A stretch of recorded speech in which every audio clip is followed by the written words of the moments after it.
Sejam bem-vindos ao SPDRN Talk. Sou Bárbara Carriço, atual presidente da SPDRN Gestão 25-26, e teremos a oportunidade de conversar no episódio de hoje sobre a interface dermatologia e infectologia. Aqui comigo a doutora Manuela do Monte Alves, médica infectologista com residência médica na Faculdade de Medicina da USP, doutoranda da pós-graduação de Medicina Tropical da Fiocruz, Rio de Janeiro, e atualmente é médica infectologista no Hospital Gisilda Trigueiro, professora do Departamento de Infectologia da UFRN, médica do Ambulatório de Infecções Congênitas do CEPES, Anita Garibaldi, Instituto Santos Dumont, e infectologista voluntária da Força Nacional do SUS. Seja bem-vinda, Manu. E também com a nossa colega Daniele Maia, médica dermatologista formada pela UFRN, residência médica em dermatologia no Instituto de Medicina Tropical Dr. Heitor Vieira Dourado, em Manaus, e subespecialização em hansenologia pelo UFPE. Atualmente trabalha como dermatologista no ambulatório de Hanseníase do Hospital Gisilda Trigueiro, na Policlínica Zona Norte e em seu consultório próprio. É um prazer tê-las aqui hoje. Obrigada. Então, nesse episódio, nós vamos debater temas muito relevantes, como infecções virais, esporotricose e vacinas na dermatologia. E é um tema bem rico, né, dessa interface entre essas duas especialidades. Eu queria começar com a doutora Manuela, convidando para conversar um pouco mais a respeito dessas infecções virais, em especial, como é que está a situação do monkeypox, né, aqui no RN, e como devemos proceder numa suspeita dessa infecção. Ok.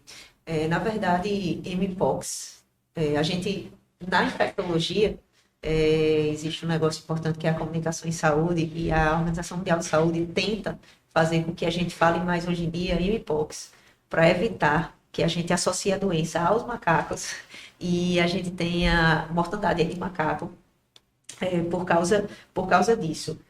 Os boletins internacionais mostram que a doença circula ainda, tá certo? Em vários cantos do mundo. E no Brasil nós temos sim, não temos acessível no momento um boletim epidemiológico estadual para Mpox, mas eu consegui resgatar uns dados e aí ano passado tivemos mais de 50 casos suspeitos com 17 confirmados. Então assim, a doença circula, porque na hora que a gente confirma 17, a gente tem mais circulando, foram 17 em que foi realizado PCR.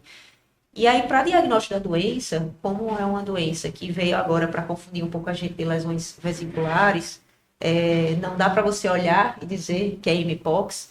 E eu acho que hoje a gente tem dificuldade mesmo no diagnóstico de varicela, porque antigamente uma doença com polimorfismo regional, né, a gente pensava em varicela, mas o Mpox faz um pouco disso. E outra coisa também é que como a gente tem agora vacinação em massa para varicela, a gente tem as formas mais frouxas. Então, no final das contas, a gente tem dificuldade nesse diagnóstico. Mas se você coletar suave da lesão de Mpox, é uma lesão que tem muito conteúdo viral. Então, você não precisa nem macerar a lesão. Você coleta de algumas lesões e o Laboratório Central do Estado recebe. Então, é só você ver como funciona esse fluxo. Na verdade, ele recebe com a notificação. E aí, ele faz um PCR para zoster, herpes zoster e para Mpox. Né? Então, Ele já faz direto dos dois juntos. RT, PCR, se você bota lá suspeita de monkeypox, ele já coloca. Exatamente, ele já Varicela faz. também. Interessante. E é um resultado que não demora, pelo menos da última vez que a gente fez para alguns casos suspeitos, que não eram. No final era um surto mesmo, com várias pessoas com lesões por Staphylococcus aureus, né? Responderam a cefalexina. A gente coletou em coisa de 4 ou 5 dias. Saiu o resultado. E aí, na suspeita de Mpox, sem o resultado ainda, o que a gente orientou foi que as pessoas ficassem em casa, porque é uma lesão contagiosa, né?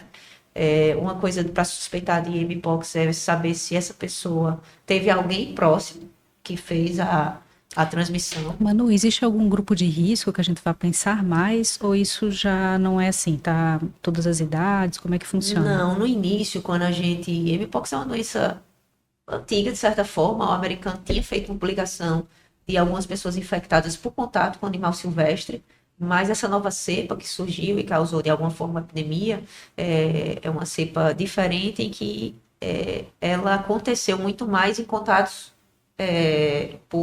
sexuais, né? Então, no início ficou pensando, é uma infecção sexualmente transmissível, mas a gente viu que, na verdade, o contato sexual favorecia muito mais a transmissão, mas aí depois começou a ter transmissão intradomiciliar mesmo, para as crianças, para outras pessoas que não eram contatos sexuais. Então, a gente pode dizer que não tem esse grupo de risco. Nesse contexto que você comentou, desse grupo, né, de pessoas que foram suspeitas, né, que eram todas de uma mesma academia, é um contato de íntimo, né, assim, no caso de contato do esporte, da luta corporal. Então, há contato físico, há essa possibilidade. Isso, e aí até a gente orientou, conversamos com o dono na época da academia, para que, se ele pudesse fechar ali por uns 2, 3 dias, até a gente conseguir entender o que estava acontecendo. E no final, foi surpresamente estável, mas as lesões poderiam sim ser de mpox. Aí eu lembrei agora, na época eu até me comuniquei com o pessoal da imunização do Ministério para saber sobre vacinação. No momento que a gente teve muito mais casos, que foi há alguns anos anteriores, acho que há uns 2 anos atrás. 2022, mais ou menos, né? A gente chegou a ter algumas vacinas, mas que foi destinada para o grupo imunossuprimido AIDS, que foi onde a gente viu os casos mais graves de mpox, né? Tivemos um caso mais grave, alguns casos mais graves. Mas hoje a gente está sem essa disponibilidade vacinal. Ela existe, a vacina, mas a gente não tem atualmente. Isso, que foi uma das dúvidas do associado, né? Se existia alguma vacina para mpox, existe, mas que no momento seriam reservadas para casos mais de paciente imunossuprimido, e no contexto do nosso estado agora não há essa necessidade. No contexto federal, até a gente está sem a vacina. E eu acho que perguntaram também sobre tratamento, né? Suportivo, as lesões às vezes são dolorosas, então é suportivo mesmo. Na época que a gente teve casos mais graves, o Ministério, com um grupo específico, né, um grupo de trabalho, um GT especial, liberou uma medicação, que foi o Tecvirimat específico, mas que hoje a gente também está assim, porque a gente não está vendo mais esses casos, né? Mas para a gente saber como é que anda esse contexto geral mesmo da infecção por aqui. Então, circula, mas casos mais isolados, e a gente tem que estar em mente dessa possibilidade de diagnóstico nas lesões vesiculares. Em caso de suspeita, né, fazer a coleta da secreção da lesão. É tudo molecular, ele é acessível, né? PCR por LACEN. Faz, exato. Ótimo, excelente. E em relação a outras infecções virais que circulam no nosso estado, algum comentário, alguma questão? Na verdade, as doenças virais, elas estão aí, né? Elas fazem muita sazonalidade. E termina que, pensando no contexto da dermatologia, a gente sempre pensa nas erupções, né? Nos rastros, nos exantemas. E é muito variado, é muito ampla a coisa. A gente tem, por exemplo, os casos de dengue, que a gente sabe que circula. O país está vivendo epidemias de dengue. A gente não tem ainda essa no Rio Grande do Norte, mas a gente sabe que dengue é uma doença que cursa com um racho cutâneo. A gente tem zika, que de alguma forma a gente sabe que circula, mas a gente tem dificuldade de diagnóstico molecular. A gente tem influenza e seus diagnósticos diferenciais, e a gente sabe que influenza faz racho também. E as doenças exantemáticas da infância, acho que tem uma coisa importante para falar, eu acho isso super importante, que a gente vai chegar nesse contexto, mas, por exemplo, se a gente pegar os boletins mundiais, está tendo surto de sarampo, tanto no Canadá quanto em algumas áreas dos Estados Unidos. Isso se dá pela hesitação vacinal, né? A diminuição da vacina, a gente sabe que o vírus continua circulando, então é uma doença exantemática que a gente tem que estar de olho. Eu acho que, assim, o pessoal ficou muito alertado porque uma das principais características era o prurido, né? Um prurido bem intenso. Aí ficaram suspeitando de uma nova doença exantemática, mas até o momento não se teve nenhum tipo de diagnóstico, assim, específico de uma nova variante, né? Eu acho que é a dificuldade habitual que a gente tem diante de uma lesão exantemática, né? De tentar descobrir o que está predominando, e a gente buscar aí os diagnósticos que a gente já está acostumado a fazer. Orientar o nosso paciente, né, como o Manu falou nessa questão da hesitação da vacina, a gente vai falar mais sobre vacinas à frente, mas é um tema que às vezes a gente vê algumas famílias, né, não dando a vacina das crianças, e isso é uma coisa bem preocupante no cenário atual. Questão de mão, pé, boca, algum comentário? Perguntaram, né, se tinha medicações mais específicas para mão, pé, boca, mas assim, só relatos de caso, né, do aciclovir, mas nada com muita consistência. Na verdade, a mão pé boca, né? A herpangina, essas doenças que, do ponto de vista aí, incomodam, né? Porque são lesões que às vezes doem, dói para a criança comer, mas são, no final das contas, enterovírus que circulam, vão continuar circulando. O Coxsackie está muito envolvido e o tratamento sempre será suportivo, né? A gente, não tendo uma medicação específica, o benefício de fazer medicações off-label, ele não existe, na verdade, né? Às vezes você tem muito mais prejuízo. Então, o ideal é tratamento suportivo mesmo para dor. E aí, sempre se pergunta se um tratamento local para dor, um analgésico local, pomada, seja o que for, valeria a pena. E se sabe que não. O ideal é fazer analgesia oral mesmo, dipirona, paracetamol, e ter a paciência, porque as doenças virais, elas assim como chegam, essas doenças, principalmente da infância, elas vão embora. E é só ter um pouco mais de paciência e dar suporte à criança. Sim, concordo com o que Manu abordou aí. Passando agora para um novo tema, né, que a gente vem ouvindo falar cada vez mais, que é a esporotricose.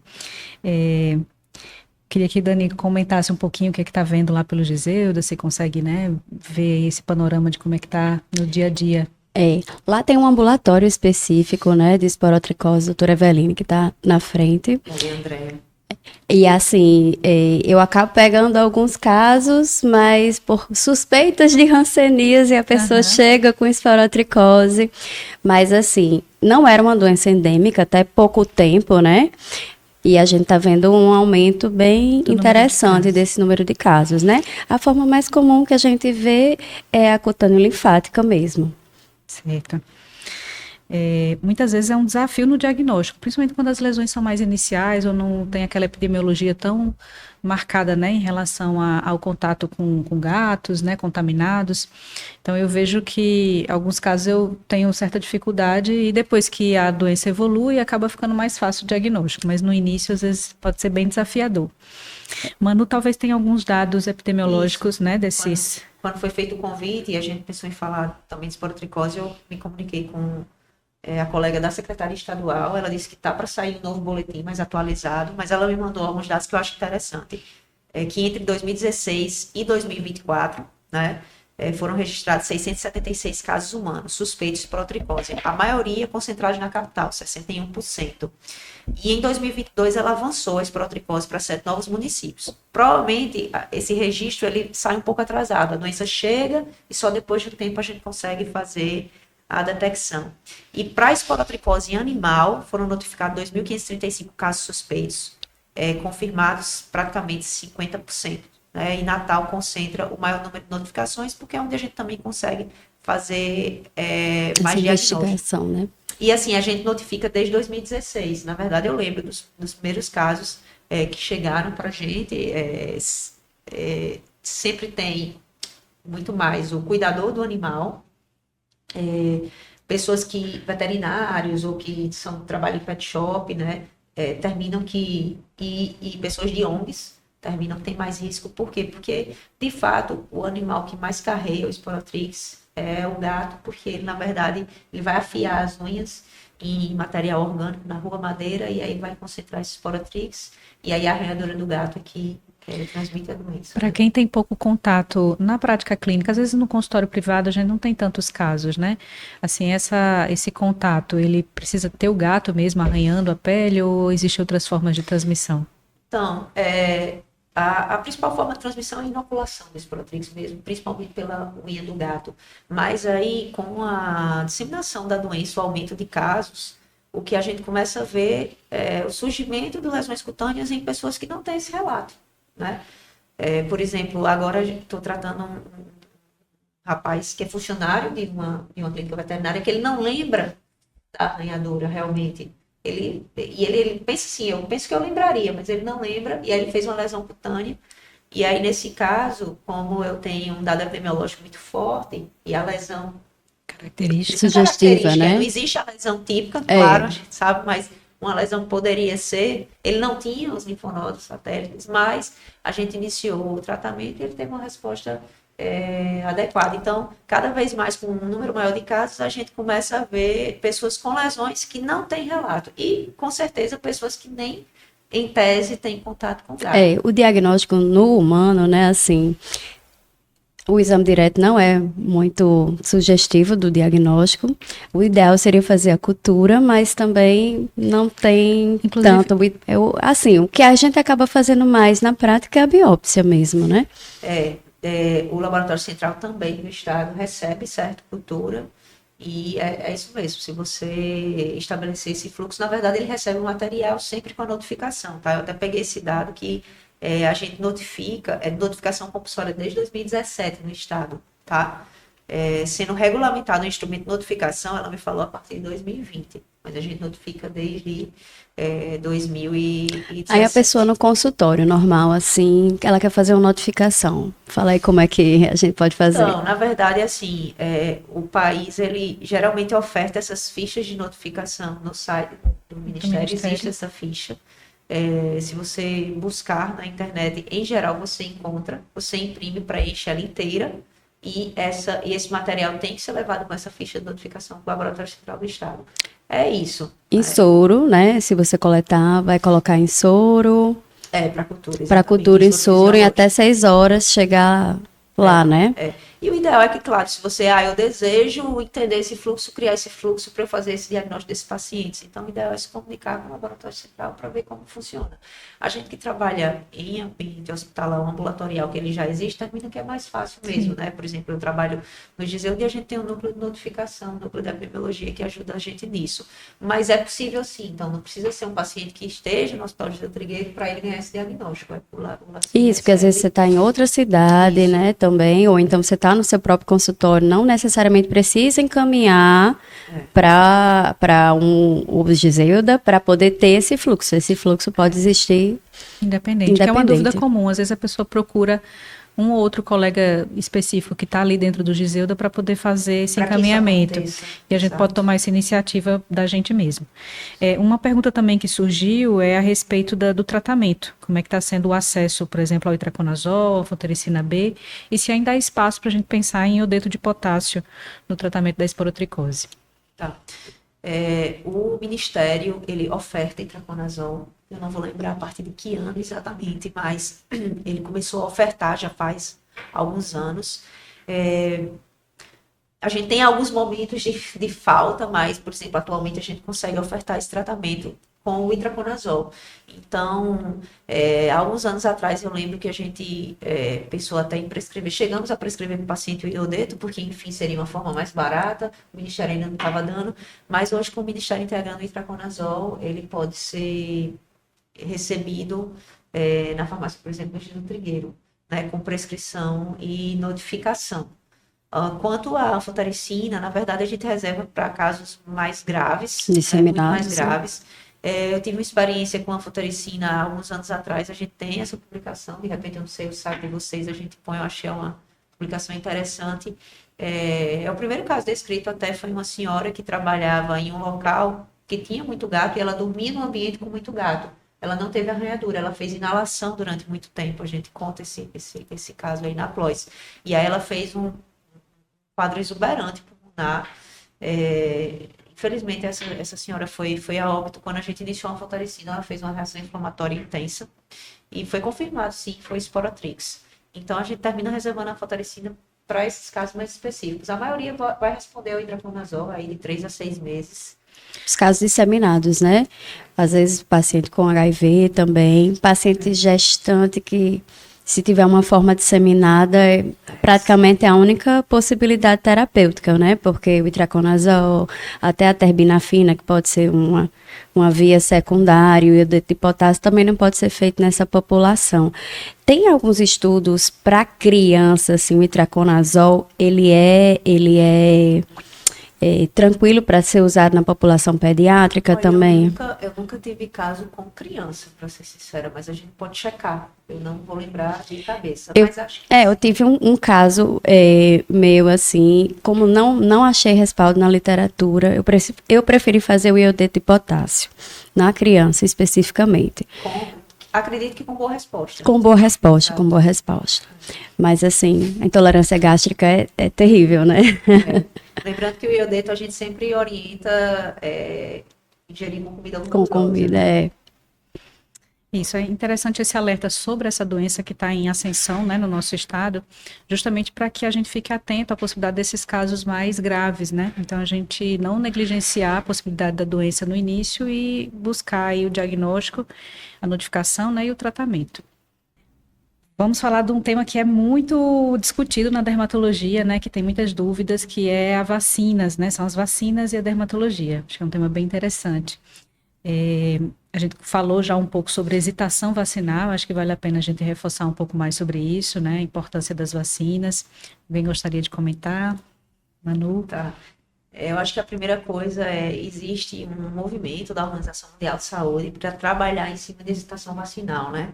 Eu gosto muito do nome, porque a OMS, ela tenta trabalhar, ela tenta mostrar ao profissional que a hesitação vacinal, ela é multifatorial, né? São diversos motivos que fazem as famílias ou os indivíduos hesitarem com vacinação, e a gente sabe também que existe a hesitação por vacinações específicas, né? E aí eu dou aula, por exemplo, de influenza, e a gente tem a vacina anual, né, para a influenza, e eu falo para os alunos que vacina é uma coisa revolucionária dentro da medicina, né? Eu sempre brinco dizendo, nós somos hoje 8 bilhões de pessoas nesse mundo, porque a gente faz vacina muito bem, a gente vacina muito, porque, de fato, o que mais mata a população mundial é doença infecciosa, né? E aí as vacinas vieram para rebatar isso aí. Então, uma coisa que a medicina tem experiência é na fabricação vacinal. E eu sempre brinco que, por exemplo, para a influenza, a gente tem uma vigilância mundial, por exemplo, de vacinação de influenza. E sendo assim, a gente tem muito medo de algumas cepas específicas de influenza. E aí eu digo que a gente tem na agulha, isso é verdade, vacinas pré-prontas, né? Porque o SARS-CoV-2 foi um ponto fora da curva, né? A gente sempre tem medo do influenza A. Então, e aí o SARS-CoV-2 demorou um pouquinho mais essa vacina, porque justamente a gente sabia menos dele. Mas se hoje a gente tem uma cepa nova de influenza circulando com alta letalidade ou alta transmissibilidade, dali a pouco tempo a gente já vai ter uma vacina pronta, porque nós temos essa habilidade enorme, centros de fabricação de vacina importantíssimos, incluindo o Brasil com o Butantan. Então é importante que a gente profissional, enxergando a estação vacinal, a gente tente desmistificar isso. Acho que é importante enfatizar que vacina não é nada inócuo, né? Vacina é sim um componente que você injeta no indivíduo e que tem os eventos adversos, mas que, pesando custo-benefício, tanto individual quanto populacional, é uma coisa muito Que deve ser positiva, estimulada. que deve ser estimulada, né? E que hoje a gente tem problemas com vacina, com doenças que anteriormente não tínhamos mais por causa da estação vacinal, né? Então, Talvez o que acontece agora com a vacina da dengue, né? Como é que está a situação dela? A gente, se quem gosta de acompanhar os boletins vai ver que sai uma nota técnica, eu não vou lembrar agora a data, que o Ministério estava antecipando idade e ampliando população para ser vacinada, porque as vacinas iriam vencer, né? E é uma pena, porque dengue é uma doença que assola o mundo, e nós somos o primeiro país que colocou a vacina no calendário público, gratuito, né? E isso, por quê? Porque dengue é um problema enorme nosso e nós podemos escolher e gastar esse dinheiro, vamos dizer assim, com essa vacina. Então, é a melhor vacina, quando você compara com outras, talvez ela não, para outras doenças, talvez ela não seja a melhor, mas ela tem sim sua importância, e seria muito, muito interessante que as famílias buscassem o serviço de saúde para saber quem se encaixa para receber vacina de dengue e tomar vacina de dengue, porque é sim uma doença que ainda mata no nosso país, né? Ela consegue prevenir todos os sorotipos? Ela consegue prevenir todos os sorotipos, sendo que vacina de dengue é uma vacina difícil de construção. É tanto que você está há anos, a gente está há anos aí. A Sanofi lançou uma, e que ela perdeu mais espaço para essa nova da Qdenga, da Takeda, porque se viu que a anterior eu precisava que as pessoas já tivessem tido exposição à dengue, e essa agora não. O que acontece é que a vacina, ela tem uma performance diferente para cada sorotipo. É isso, né? Então, a Qdenga, ela tem uma performance diferente para cada sorotipo. Então, ela vai proteger mais para um e menos para outro. Mas, se você tem a oportunidade de vacinação, se vacine, né? Porque dengue, principalmente para os extremos de idade, pessoas com mais de 60, 65 anos e crianças, a gente tem uma maior gravidade da doença pelo fato de que o choque da dengue se instala de maneira muito rápida. E aí a gente tem dificuldade, às vezes, de enxergar esse choque da dengue na população infantil, quanto mais nova, é mais difícil enxergar, e na população mais velha. Então, acho que o recado é que vacina, sim, ainda é seguro, né? E a gente pretende que continue sendo e que a gente deve estimular a vacinação. Falando de população com mais idade, em relação à vacina do herpes zoster, né? Porque ainda tem muita hesitação também do próprio profissional de indicar a vacina, se vale a pena, como é que está sendo atualmente. Vale a pena sim, ela não está no calendário público, né? Porque, enfim, a entrada no calendário público são muitos fatores envolvidos, né? Principalmente financeiros, mas é uma vacina que a ideia da vacina é prevenir os episódios de herpes zoster e prevenir a nevralgia pós-herpética. E aí a grande pergunta eu já tive, posso me vacinar? Sim, pode se vacinar. O estudo não foi direcionado para quem já teve, foi direcionado para quem não teve, mas se sabe que a vacina vai proteger para possível novo episódio, né?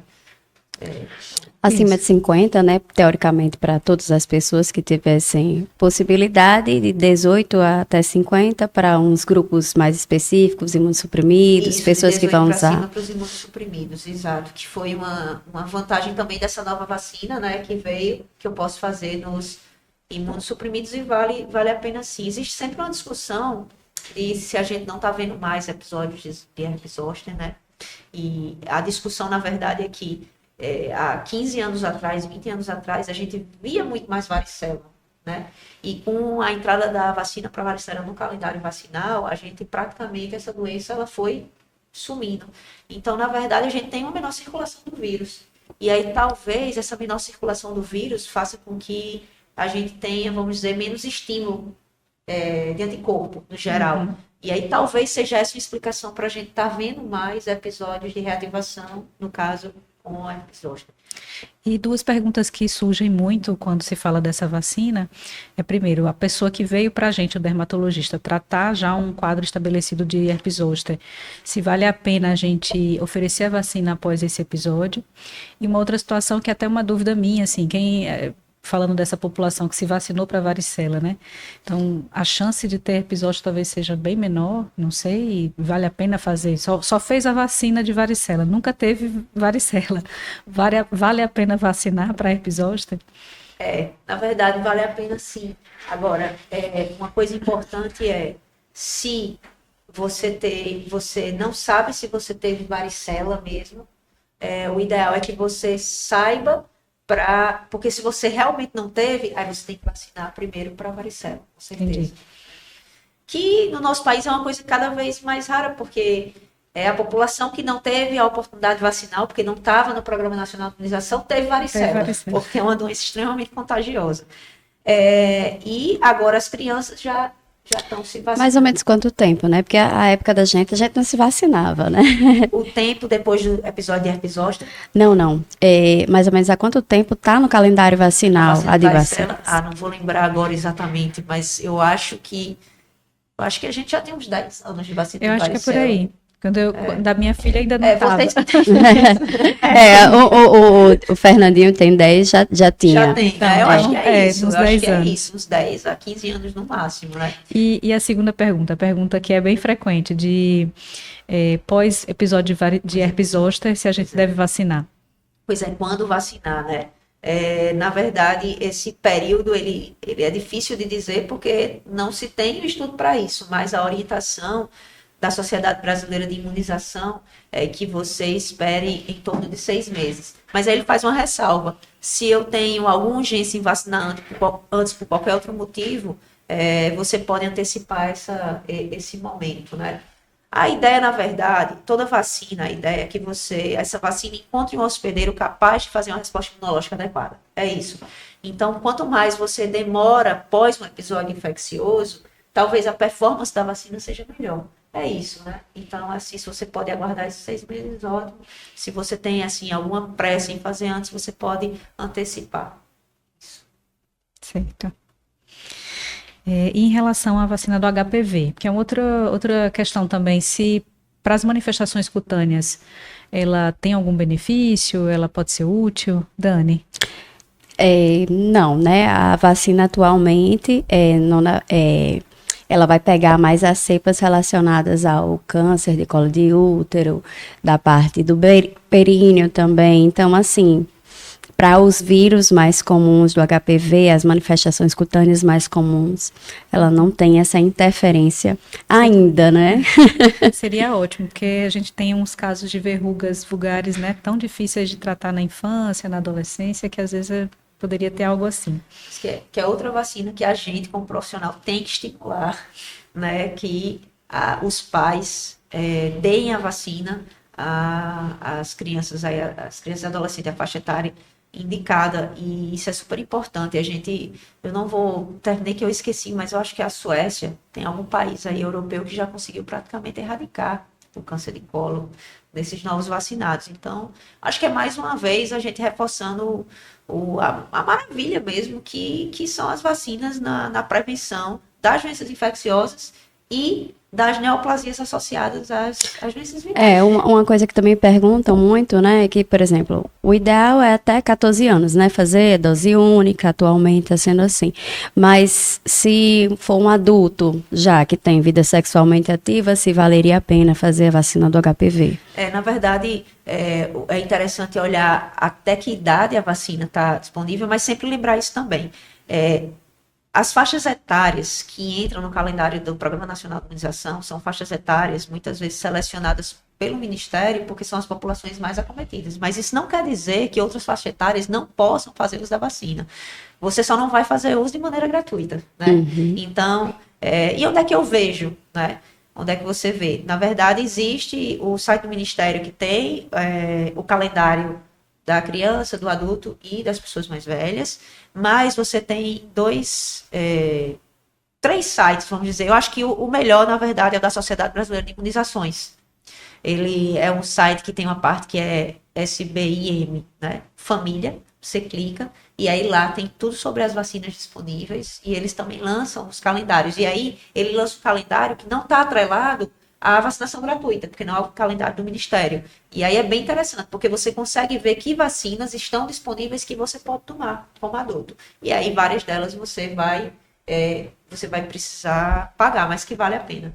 Isso, lembrar que essa recomendação do Ministério muitas vezes é estratégia para diminuir, né, alguma endemia, alguma... Exatamente, né? As faixas etárias são estratégicas, é isso. Né? Queria perguntar para a Dani ainda a respeito de vacinas, como é que a gente deve orientar os nossos pacientes que vão fazer uso de algum imunossupressor, que vão iniciar algum tratamento com imunobiológico, como é que a gente deve se comportar em relação às vacinas?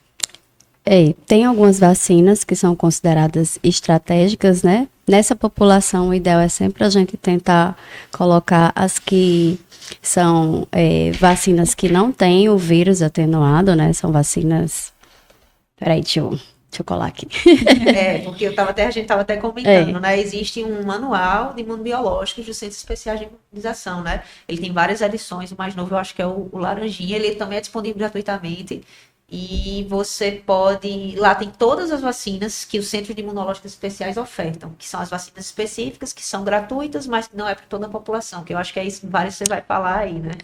Porque na verdade é assim, geralmente a gente vai fazer um imunossupressor para o paciente psoríase, e aí a gente faz a recomendação de ir, às vezes, para o infectologista para fazer a atualização do calendário vacinal, né? Então, assim, o que eu estava vendo seria mais assim a de gripe, que é anual, que são das vacinas inativadas, né? A pneumocócica, que seria interessante fazer. A hepatite B, verificar se o paciente já fez ou não, a hepatite A e hemófilos influenza tipo B. E a meningocócica, geralmente essas são feitas na infância já, mas alguns pacientes não tiveram a oportunidade de fazer, né? E isso aí seria o ideal fazer antes de começar o tratamento imunossupressor, né? De preferência, fazer um intervalo de 4 semanas para poder iniciar o imunossupressor. Você tem que dar um intervalo aí de no mínimo 2 semanas para você ter a resposta imunológica, né? Tanto que eu acho que todo mundo que viajou já para país que exige vacina de febre amarela sabe, né? Você tem que tomar 15 dias antes, porque é o tempo que você espera que vai ter a resposta imunológica. Mas é isso, você é profissional, você tem fácil acesso no site desse manual do CRIE. E aí lá tem todas as vacinas e tem os grupos específicos, os onquematológicos, né? Os imunossuprimidos em geral. E aí você consegue ver todas as vacinas que ele tem direito a tomar no centro de imunológicos especiais. Eu gosto de dizer de uma forma prática que o paciente que está em curso já de imunossupressão, né, seja o de imunobiológico, você vai ter mais cuidado, vai orientar ele a não tomar as vacinas de vírus vivo.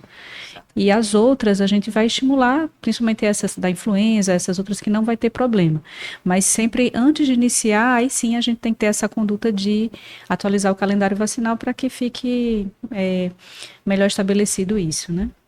Na verdade, o centro de imunológicos, o manual, ele até coloca os contactantes domiciliares que têm direito à vacinação, né? Isso é bem interessante. Então, existem algumas vacinas que o contactante domiciliar, a pessoa que convive com o imunossuprimido, ela também tem direito a tomar, porque ela não tem a doença, ela não transmite essa doença, né? E tudo está lá nesse manual. É um manual para consulta mesmo, né? Porque a gente tem uma infinidade de indicações e de vacinas, enfim, de contraindicações e tudo isso.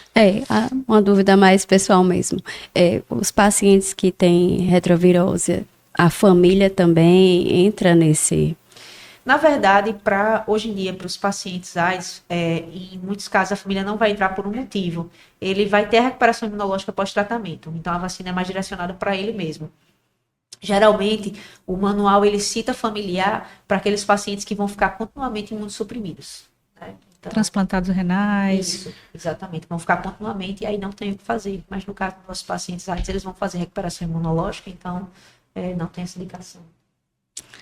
Ok, estamos chegando ao fim, né, daqui da nossa conversa.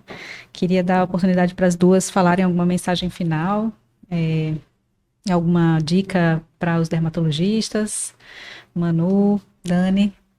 Então, como infecto, na verdade, eu acho que dos pontos que a gente tocou é pensar em esporotricose, né? A doença está aí, está circulando.